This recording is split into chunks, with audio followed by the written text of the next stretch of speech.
વિદ્યાર્થી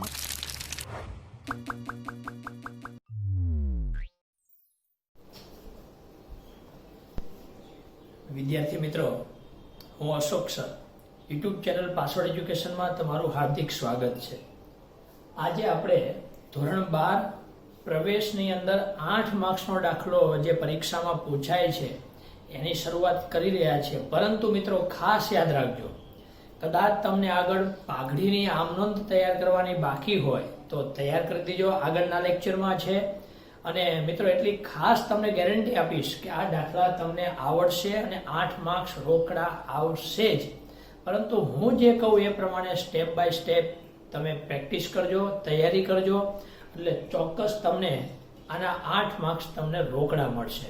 તો ચલો મિત્રો શરૂઆત કરીએ. અહીંયા મોટા દાખલાની શરૂઆત આપણે ટૂંકા દાખલામાં જે જરૂરી હતી એટલી બધી માહિતી આપણે મેળવી લીધી. પરંતુ અહીંયા દાખલા નંબર 8 કે જેમાં પ્રવેશની અંદર 4 ખાતા બનાવવા જરૂરી હોય છે: પુનઃમૂલ્યાંકન ખાતું, ભાગીદારના મૂડી ખાતા, રોકડ ખાતું અને પાકું સરવૈયું. ટાઇટલ આપવાનું કે આભા અને બીનાનું તારીખ 31/2017 ના રોજ પૂરા થતા વર્ષના રોજનું આવશે. આમાં આભા અને બીનાનું તારીખ 31/2017 ના રોજનું પાકું સરવૈયું. બરાબર. તો અહીંયા એ પ્રમાણે ટાઇટલ આપી દરેકમાં વિગત રકમ રૂપિયા ઉધાર જમા જે આવતું હોય એ બધી જ પ્રકારની વિગતો તમારે લખવાની અને કમ્પલસરી. અને અમુક આમનોંધો આપણે અહીંયા લખીશું. બધી આમનોંધો લખવી જરૂરી નથી, યાદ રાખજો. 4 થી 5 જે જરૂરી છે એ આમનોંધો આપણે અભ્યાસ સાથે સાથે કરીશું. બરાબર. તો ચલો શરૂઆત કરીએ. પહેલું કામ કે 4 ખાના દોરી દેવાના. પુનઃમૂલ્યાંકન ખાતું, ભાગીદારના મૂડી ખાતા, આ એક પેજ ઉપર દોરવાનું.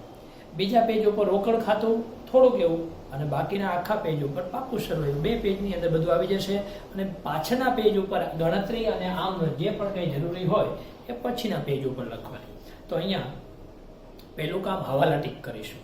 તો હવાલા ટીક કરવાની અંદર પહેલો હવાલો ત્યાં ટીક કરી દઈએ, મૂડી અને પાઘડી. અને શક્ય બને તો મૂડી અને પાઘડીના હવાલાને લાસ્ટ સૌથી છેલ્લે સોલ્વ કરીશું.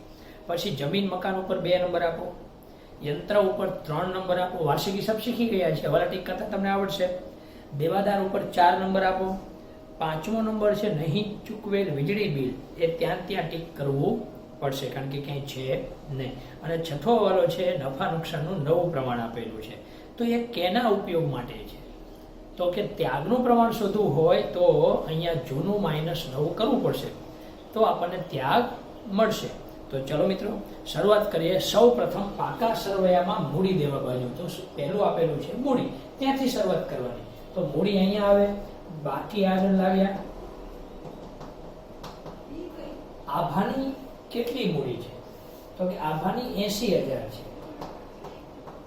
બીનાની કેટલી છે? તો કે 60,000. રૂશિલની કોઈ આવશે નહીં. સામાન્ય અનામત જુઓ. સામાન્ય અનામત 18,000 છે મિત્રો. હવે સામાન્ય અનામત છે એ વહેંચી લેશે.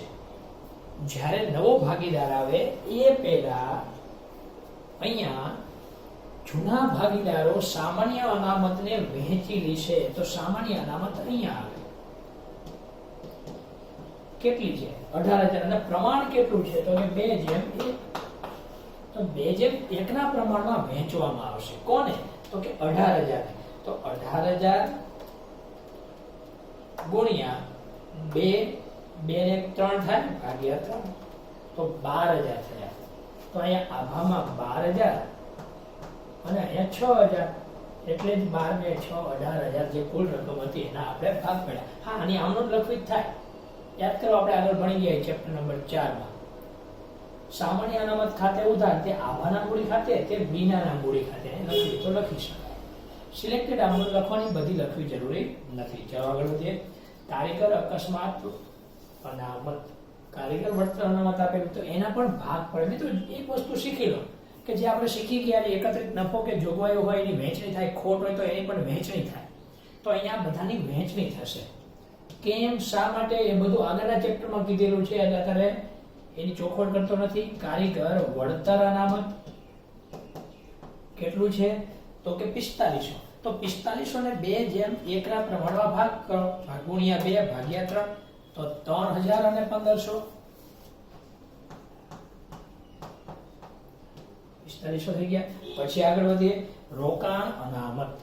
તો મિત્રો રોકાણ અનામત આવે ત્યારે રોકાણ જોવાનું છે બાજુમાં રોકાણ મિલકત ઉપર તો કે હા રોકાણ 8000 છે હવાલો છે તો એના ટીક નથી કર્યું હવાલો નથી તો હવાલો ન હોય તો અત્યારે કોઈ ચિંતા કરવાની નહીં. રોકાણ અનામતને પણ તમારે અહીંયા વેચી દેવાના. રોકાણ અનામત કેટલા છે તો કે રોકાણ અનામત 1500 છે તો 1500 ના ભાગ પાડીએ 2:1 ના પ્રમાણમાં તો 1000 અને 500 1500 થઈ ગયા. 2:1 ના પ્રમાણમાં ભાગ પાડ્યા. હજુ આગળ વાત કરીએ લેણદારો. તો લેણદારો પર કોઈ હવાલો ના જ્યાં છે ત્યાં મૂકી દો. તો લેણદારો અહીંયા છે તો અહીંયા મૂકો લેણદારો. કેટલા છે તો કે લેણદારો 28000 છે તો 28000 અહીંયા આવશે. દેવી ઊંડી કોઈ હવાલો તો કે ના દેવી ઊંડી મૂકી દો અહીંયા. કેટલા તો કે 12000 તો 12000 અહીંયા મુકાઈ ગયા. હવે પેલી બાજુ જરા ચેક કરીએ પાઘડી. તો મિત્રો મેં તમને પહેલા પણ શીખવાડેલું છે કે કોઈ નવો ભાગીદાર આવે આપણે હમણાં શીખી ગયા કોઈ નવો ભાગીદાર આવે તો જે ધંધાની અંદર પાઘડી પડી હોય એ જૂના ભાગીદારો એને વેચી દેશે. તો જૂના ભાગીદારો પાઘડીનું શું કરશે વહેંચણી. તો આપણે વેચી દેવાના રહેશે. તો વેચવા માટેની આમનોંધ છે આપણી પાસે. જો જરા જૂના ભાગીદાર કોણ આભા. આભાના મૂડી ખાતે ઉધાર બીનાના મૂડી ખાતે ઉધાર અને તે પાઘડી ખાતે. જે જરૂરી છે આમનોંધ હું લખીશ. તમે બીજી 4 કે 5 આમનોંધ લખી શકો તમારી જાતે જે અંદાજ હોય એટલી 5 આમનોંધ આપણે લખીને સમજી શકીએ. તો અહીંયા કેટલી પાઘડી છે તો કે 18000 તો 18000 ને તમારે ભાગ પાડવાના. કયા પ્રમાણમાં તો કે જૂની પાઘડી જૂના પ્રમાણમાં ભાગ પાડે. 18000 હે તો 18000 ના ભાગ પાડીએ આપણે. તો 18000 ને ગુણ્યા 2 ભાગ્યા 3 કરો તો 12000. 12 ને 6 18000 તો અહીંયા 12000 આવશે અને 6000 આવશે. મિત્રો હવે આ મગજમાં ફિટ કરી દો કે ધંધાની અંદર જૂની પાઘડી દેખાય એટલે પહેલું કામ વેચી દેવાની. કોણ વેચે જૂના ભાગીદારો. કયા પ્રમાણમાં જૂના પ્રમાણમાં જૂની પાઘડી જૂના ભાગીદાર જૂનું પ્રમાણ જૂની પાઘડી જૂના ભાગીદાર જૂનું પ્રમાણ બધું જૂનું જૂનું જૂનું. વેચી તો જેટલી છે એટલી તો 18000 ને વેચી દીધી. એ વેચી દીધી એની આમનોંધ ખબર હતી આમનોંધ કરી પણ એનાથી તમને ખતવણી ખબર હોય અથવા ડાયરેક્ટ એન્ટ્રી મૂકો કે ભાઈ અહીંયા આવે ઉધાર બાજુ તો એ ગોખવું પડે. સમજવું હોય તો આભા અને બીનાના મૂડી ખાતાની ઉધાર બાજુ 12000 ને 6000 લખવા પડે. આ 12000 ને 6000 કેમ તો કે એટલી પાઘડી જૂની હતી વેચી દીધી પાઘડી ખાતે. આમાં કાંઈ નહીં. જો આ બંનેની ઉધાર બાજુ લખાય પાઘડી ખાતે. આપણે ખતવણી શીખી ગયા છીએ તો કે આ બંનેની ઉધાર બાજુ લખાશે પાઘડી ખાતે. 12000 ને 6000 18000 વેચે થઈ ગઈ પાઘડી જમા થઈ ગઈ પણ પાઘડી નીકળી ગઈ મિલકતોમાંથી. જો 18000 પાઘડી હતી એ વેચાઈ ગઈ. તો હવે શું છે તો કે જમીન મકાન 72000 જ્યાં છે ત્યાં મૂકી દઈએ. અહીંયા છે જમીન મકાન 72000 હવાલો છે એટલે અંદરના કોલમમાં તો કે બીજા નંબરનો હવાલો છે 17000 થી વધારવી 17000 થી વધારવી 17000 સુધી વધારવી. આવા બધા અલગ અલગ પોઈન્ટ છે. તો અહીંયા પ્રશ્ન લખેલો છે 17000 થી વધારવી તો પ્લસ અહીંયા 17000 કરીશું.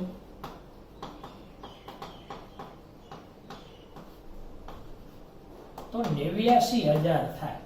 મિત્રો આની બહુ જ આપણે ચોખવટ આગળના ટોપિકમાં પણ કરેલી છે. ચોથા ચેપ્ટરની અંદર પુનઃમૂલ્યાંકનમાં પણ કરેલી છે. આપણી જમીન છે 72000 ની. હવે જો 17000 નો વધારો થયો આપણને ગમે કે ન ગમે ગમે એટલે કે મિલકતમાં વધારો થાય તો આપણને ગમે તો અહીંયા લખવામાં આવે જમીન મકાન. કેટલો વધારો થયો તો કે 17000 તો અહીંયા 17000 ની એન્ટ્રી થાય. સમજી ગયા. યાદ રાખજો ગમે કે ન ગમે ગમે તો જમા બાજુ. આગળ વધીએ. જમીન મકાન પછી યંત્ર છે 40000. એની પર હવાલો છે એટલે અંદરના કોલમમાં. હવે તમે કહો લખવું જરૂરી છે ના ડાયરેક્ટ 12000 મૂકી દો તો પણ ચાલે પણ તો તમને ખ્યાલ આવે ને હું લખું છું. તો કે યંત્ર 40000 ત્રીજા નંબરનો હવાલો. યંત્રની કિંમત 32000 સુધી ઘટાડવી. 32000 ઘટાડતા જાઓ 40000 નો 32000 સુધી કરી નાખો તો કેટલી ઘટાડીએ તો 32000 થાય 8000. તો ઘટાડો થયો 8000 નો તો તો થઈ ગઈ 32,000. તો યંત્ર આપણા હતા 40,000 ના, કિંમત ઘટે તો તમને ગમે ન ગમે? જો ગમે તો આ બાજુ, ન ગમે તો આ બાજુ. મિલકતનો ઘટાડો અહીંયા આવે. યંત્રો ખાતે કેટલી ઘટી ગઈ? 8,000 જેટલી. તો મિત્રો આની બધી જ ચર્ચા ચેપ્ટર નંબર 4 ભાગીદારીનું પુનર્ગઠન એમાં આપણે અભ્યાસ કરી લીધો છે. કદાચ તમારે ચેપ્ટર બાકી હોય તો જરા સર્ચ કરો આપણી ચેનલ પાસવર્ડ એજ્યુકેશન, એમાં જ પ્લેલિસ્ટમાં જાઓ, તમને દરેક પ્રકારના અકાઉન્ટ અથવા સ્ટેટના ચેપ્ટર તમને મળશે. એની પ્રેક્ટિસ કરો, તૈયારી કરો તો વધુ તમને સ્પષ્ટ થશે. બરાબર, ચલો આગળ વધીએ. યંત્ર પછી સ્ટોક. સ્ટોકની અંદર કોઈ હવાલો છે નહીં, તો સ્ટોક 36,000 છે. મૂકી દો જેટલા છે એટલા. હવાલો ના હોય તો કોઈ ફેરફાર નહીં, જ્યાં છે ત્યાં મૂકી દીધા. દેવાદારો 24,000 છે, તો લખી દો દેવાદારો 24,000. કેટલા? 24,000. પણ હવાલો છે ઘાલખાત અનામતનો. શું કહે છે? ઘાલખાત અનામત માઇનસ થાય. તો કે લખ્યું છે ચોથા નંબરનો હવાલો 10% ઘાલખાત અનામત રાખવી. તો 10% આના કેટલા થાય? 24,000 ના 2400. તો એમાંથી 2400 બાદ કરો તો 21,600 થાય. તો 24,000 થઈ ગયા. હવે વિચારો કે ઘાલખાત અનામત આમાં કેટલી હતી? તો કે 2,000. અને થઈ કેટલી? 2400. કેટલી વધારે થઈ? તો વધારે થાય તો આ બાજુ આવે, ઓછી થાય તો આ બાજુ આવે. તો ઘાલખાત અનામત અહીંયા આવશે. કેટલી વધારે થઈ? 2,000 હતી, 2400 થી 400 વધી ગઈ. તો અહીંયા 400 લખાશે ઘાલખાત અનામત ખાતે. રેડી? ચલો આગળ વધીએ. રોકાણો 8,000, કોઈ હવાલો નથી, કશું જ નથી, મૂકી દો અહીંયા. રોકાણો 8,000. રોકડ બેંક. રોકડ બેંકનું ખાતું તો અહીંયા છે, બાકી આગળ લાવ્યા લખવું પડશે. જેનું ખાતું હોય એની બાકી હોય એમાં આવ્યા લખાય. 2,000.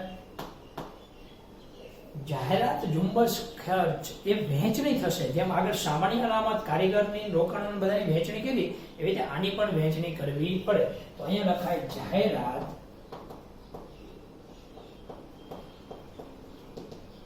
ઝુંબેશ ખર્ચ. કેટલો છે? તો કે 6,000. 6,000 ને આપણે 2:1 ના પ્રમાણમાં ભાગ પાડવાના. તો 4,000 અને 2,000 થઈ ગયો 6,000. 2:1 ના પ્રમાણમાં ભાગ પાડી દીધા. તો હવે પાકા સરવાળામાં કશું બાકી રહેતું નથી. હવાલામાં જરા જુઓ. પહેલો હવાલો મૂડીનો પાઘડીનો સૌથી છેલ્લે, એના સિવાયનો કોઈ ટોપિક? તો કે હા, 5મા નંબરનો હવાલો છે. નહીં ચૂકવેલ વીજળી બિલ માટે 1100 ની જોગવાઈ કરવી. વીજળી બિલ ચૂકવવાનું બાકી, ગમે ન ગમે તો અહીંયા આવે. ચૂકવવાનું બાકી વીજળી બિલ કેટલું? તો કે 1100 રૂપિયા. એ જ દેવું કહેવાય, ભવિષ્યમાં ચૂકવવું પડશે. ચૂકવવાનું બાકી વીજળી બિલ કેટલું? તો કે 1100 રૂપિયા. લખાઈ ગયું. આગળ વધીએ. 6થા નંબરનો હવાલો, નવું પ્રમાણ, એ તો આવશે ત્યારે કરીશું. હવે પહેલા નંબરનો હવાલો. ઋષિલ આવે છે તો કંઈક લાવે છે. શું લાવે છે? મૂડી અને પાઘડી. તો કે મૂડી અહીંયા 1 લાખ રૂપિયાની મૂડી લાવે છે. હવે મૂડી લાવે એની આમનો તમને આવડે છે. રોકડ ખાતે ઉધાર, રોકડ ઓબ્લિક બેંક. ગમે તો બાબત જે બધું લખવાનું, તારીખ ડેશ અથવા 1 2 3. તે ઋષિના મૂડી ખાતે કેટલા લાવે છે? તો કે લાખ રૂપિયા. હવે તમે વિચારો કે આપણી પાસે રોકડ કેટલી છે? 2,000 રૂપિયા છે. ઋષિ લાવે છે, લાખ રૂપિયા લાવે છે, તો રોકડમાં વધારો થાય કે ન થાય? થાય. કેટલો વધારો થયો? લાખ રૂપિયાનો. કોણ લાવે છે? ઋષિ. તો જો આની ખતરની કઈ થાય? રોકડ બેંકની ખાતાની ઉધાર બાજુ લાખ રૂપિયા લખાય, નામ જમા બાજુ એનું લખાય ઋષિના મૂડી ખાતે. ઋષિના મૂડી ખાતે કાઉન્સમાં લખી દેવાનું મૂડી. તમને યાદ રહે એટલા માટે લખજો મૂડી. ઋષિના મૂડી ખાતે થઈ ગયું. હવે ઋષિના મૂડી ખાતાની જમા બાજુ, તો આની જમા, મૂડી ખાતું જમા, ઋષિના મૂડી ખાતાની જમા બાજુ લાખ રૂપિયા લખવા પડે. ઉધાર બાજુ શું? રોકડ બેંક. લખાય રોકડ બેંક ખાતે. આને ખતવણી થઈ કહેવાય. જ્યારે પણ મૂડી લાવે ત્યારે આ અમલ થાય. ધંધામાં પાઘડી જૂની આપી હોય ત્યારે અહીંયા એન્ટ્રી થાય જ. મૂડી લાવે ત્યારે એન્ટ્રી અહીંયા થાય. એક અહીંયા અને બીજી અહીંયા. આ ફિક્સ છે. અહીંયા ભાગીદાર ભાગીદાર આવે એનું નામ આવે, અહીંયા રોકડ ઓબ્લિક બેંક ખાતે આવે છે. આ આમનોંધની ખતવણી એટલે મેં આમનોંધ લખી છે. સમજ્યા? આગળ વધીએ. 24,000 પાઘડી પેટે રોકડા લાવશે. શું લાવશે? પાઘડી પેટે રોકડા લાવશે. હવે પાઘડી રોકડેથી લાવે તો આપણે આમનોંધ શીખવાડેલી છે, બે આમનોંધ શીખવાડેલી છે. રોકડેથી લાવે તો રોકડ ઓબ્લિક બેંક ખાતે ઉધાર, તે પાઘડીના પ્રીમિયમ ખાતે. યાદ આવ્યું? જો તમારે આમનોંધ બાકી હોય તો આગળના લેક્ચરમાં આમનોંધ છે, તૈયાર કરો, પ્રેક્ટિસ કરો. સમજેલા છે આપણે ડિટેલ સાથે, કદાચ ચોથા લેક્ચરની અંદર છે. બરાબર? તો કેટલી લાવે છે પાઘડી? તો કે પાઘડી લાવે છે 24,000. તો 24,000 રૂપિયા અહીંયા રોકડમાં લખાય. અને બીજું જે લાવે છે જૂના ભાગીદારો વેચી દે, બે આમનોંધ થાય. રોકડ ઓબ્લિક બેંક તે પાઘડીના પ્રીમિયમ, અને પછી આવે પાઘડીના પ્રીમિયમ ખાતે ઉધાર, તે જૂના ભાગીદારોના મૂડી ખાતે. જૂના ભાગીદાર આભા અને બીના, તો તે આભાના મૂડી ખાતે,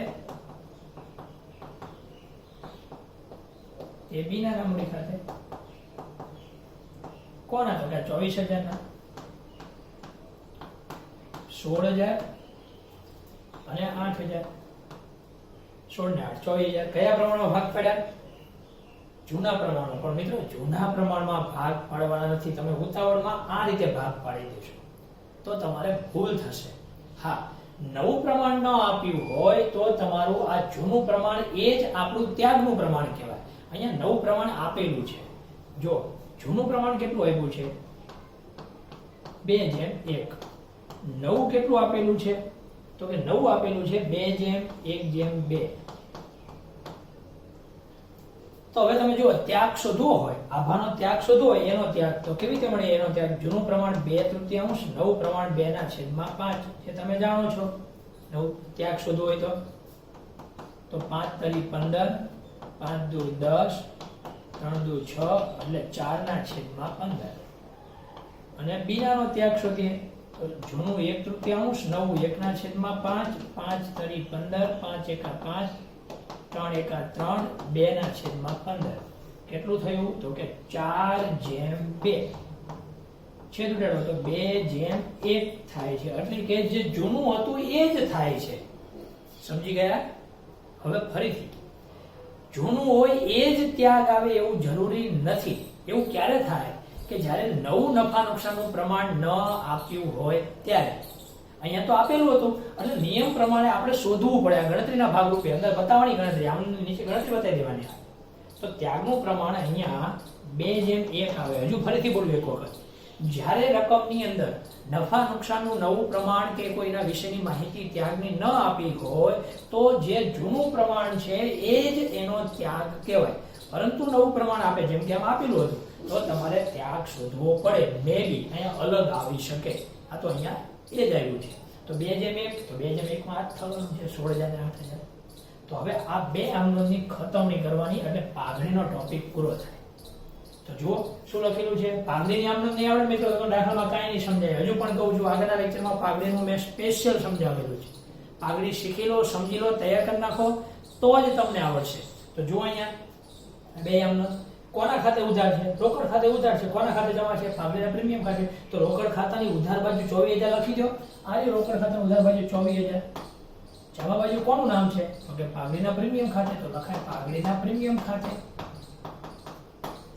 પછી પાઘડીના પ્રીમિયમ ખાતે જમા થઈ તો ક્યાંય છે નહીં એટલે ના લખાય. અને આ પાઘડીના પ્રીમિયમ ખાતે ઉધાર, બે ઉડી જાય જો આગળ. પણ એન્ટ્રી તો બતાવવાની છે. હવે આ બે ના જમા બાજુ, આ રોકડ ખાતું છે બતાવી દીધું, આનું ખાતું છે નહીં એટલે બતાવવાની જરૂર નથી. આનું છે નહીં. આની જમા બાજુ, આભા અને બીનાની જમા બાજુ. તો આ રહ્યું આભા અને બીના જમા બાજુ. કેટલા કેટલા? 16,000 અને 8,000. કોના ખાતે લખાય? તો કે પાઘડીના પ્રીમિયમ ખાતે.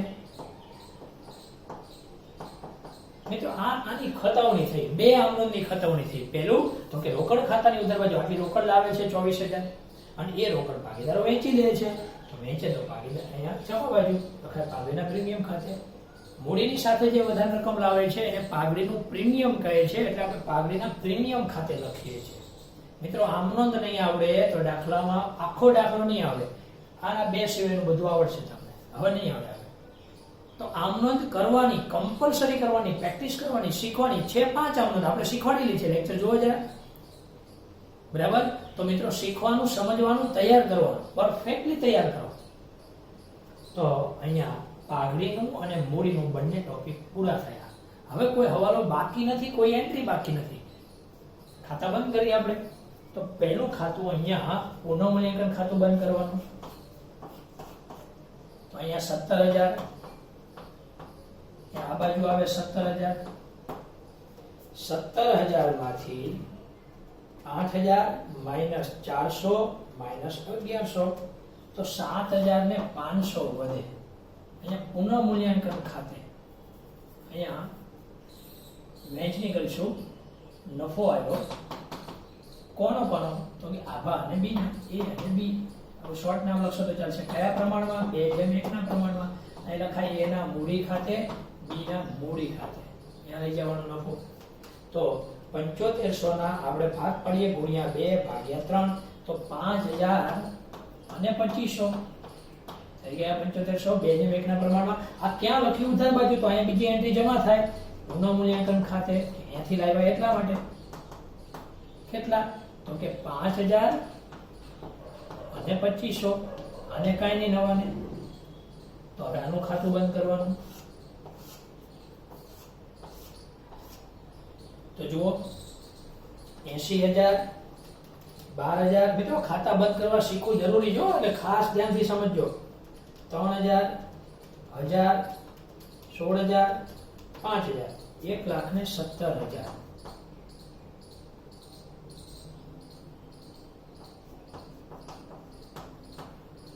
અહીંયા મૂકીએ 1,17,000. એમાંથી આપણે 12,000 બાદ કરીએ અને 4,000 બાદ કરીએ તો 1,01,000 આવે. 80,000, ફરીથી મિત્રો 80,000, 12,000, 3,000, 1,000, 16,000, 5,000. 1,17,000 માંથી 16,000 બાદ કરો એટલે 1,01,000. હવે આ બાજુ 60,000, 6,000, 1,500, 500, 8,000, 2,500. તો અહીંયા 78,500 થયા. એ અહીંયા મુકાય 78,500. એમાંથી 6,000 અને 2,000 એટલે કે 8,000 બાદ કરી. અહીંયા જવાબ આવે 70,500. આમાં જોઈએ લાખ રૂપિયા એ લાવ્યો છે, બીજું કશું જ નથી. એ લાખ રૂપિયા અહીંયા કેટલા વધે? લાખ રૂપિયા. તો અહીંયા લખાય બાકી આગળ લઈ ગયા. એ બાકી આગળ લઈ ગયા એ મૂડી કહેવાય. મૂડી મૂકી દો. આભા અને બી ના બે તો હતા જ, ત્રીજો ઋષિ ત્રણેયનું. તો કે આભાની 1,00,000 ને 1,000, આની 70,500 અને આની લાખ. તો ટોટલ થાય 2,71,500. ત્રણેયનું ટોટલ કરી નાખ્યું આપણે 2,71,500. હવે રોકડનું ખાતું કરો બંધ. જો મિત્રો યાદ રાખજો, આનું ખાતું બંધ થાય અહીંયા આવે, આનું ખાતું બંધ થાય એ અહીંયા આવે, અને રોકડનું ખાતું બંધ થાય એ રોકડ શીલક અહીંયા આવે. તો જો આનું સરળ કરીએ, અહીંયા 2,000 છે, આ 24,000 છે, 1,26,000 રૂપિયા ટોટલ થાય. 1,26,000 વધે 1,26,000 લખાય બાકી આગળ લઈ ગયા. એ રોકડ ઓપનિંગ બેંક અહીંયા આવે. કેટલી? તો કે 1,26,000. હવે બંનેનો સરવાળો કરે તો સરખો થવો જોઈએ. બરાબર. તો અહીંયા 2,71,500 પ્લસ 28,000 પ્લસ 12,000 પ્લસ 1,100, તો ટોટલ થાય 3,12,600. આ બાજુ જોઈએ જરા. 89,000 plus 32,000 plus 36,000 plus 21,600 plus 8,000 plus 1,26,000, તો ટોટલ થાય 3,12,600. તો મિત્રો અહીંયા સરવાળો સરખો થયો, દાખલો પૂરો થયો. આના 8 માર્ક્સ તમને મળે. ટાઇટલ આનું આપવાનું ભૂલાઈ ન જાય. કેટલામો દાખલો હતો? તો કે દાખલા નંબર 8 હતો. શરૂઆત હતી, પહેલો હતો એટલે સહેલો હતો. આવો ને આવો દાખલો ઉદાહરણ નંબર 22. ઉદાહરણ નંબર 22 એ દાખલો તમારે જાતે હોમવર્કમાં કરવાનો અને આ દાખલા નંબર 8 તો ફરીથી ગણવાનો જ. મિત્રો જેટલી વખત દાખલા ગણશો, આ છે વાર્ષિક હિસાબ છે, એટલી પ્રેક્ટિસ થશે. જવાબ ન આવે ત્યાં સુધી ગણ્યા કરો, પ્રેક્ટિસ કરો, તૈયારી કરો. તો આ દાખલો તમારે 8મો દાખલો અને ઉદાહરણ 22 એ પણ આના જેવો જ દાખલો છે. ક્યાંક ફેરફાર હશે, ટ્રાય કરશો તો ચોક્કસ તમને જવાબ મળશે. તો આટલા તમારે 2 દાખલાની પ્રેક્ટિસ. આ દાખલો 1 વખત 2 વખત ગણો, જ્યાં સુધી જવાબ ન આવે ત્યાં સુધી પ્રયત્ન કરો. તો મિત્રો બંને દાખલા આશા રાખું કે તમે ગણશો અને આ લેક્ચરની અંદર તમને મજા આવી હશે, તમે દાખલો સમજાણો હશે એવી આશા રાખો. વિડીયો લાઈક કરો, શેર કરો અને સબસ્ક્રાઇબ કરો પાસવર્ડ એજ્યુકેશન ચેનલને. તો મિત્રો આપણે આવતા લેક્ચરની અંદર નવા જ દાખલા સાથે આગળની કોઈ તૈયારી કરવાની બાકી હોય તો તૈયારી કરી લો. પાછા આપણે આવતા લેક્ચરમાં મળીશું. આવજો.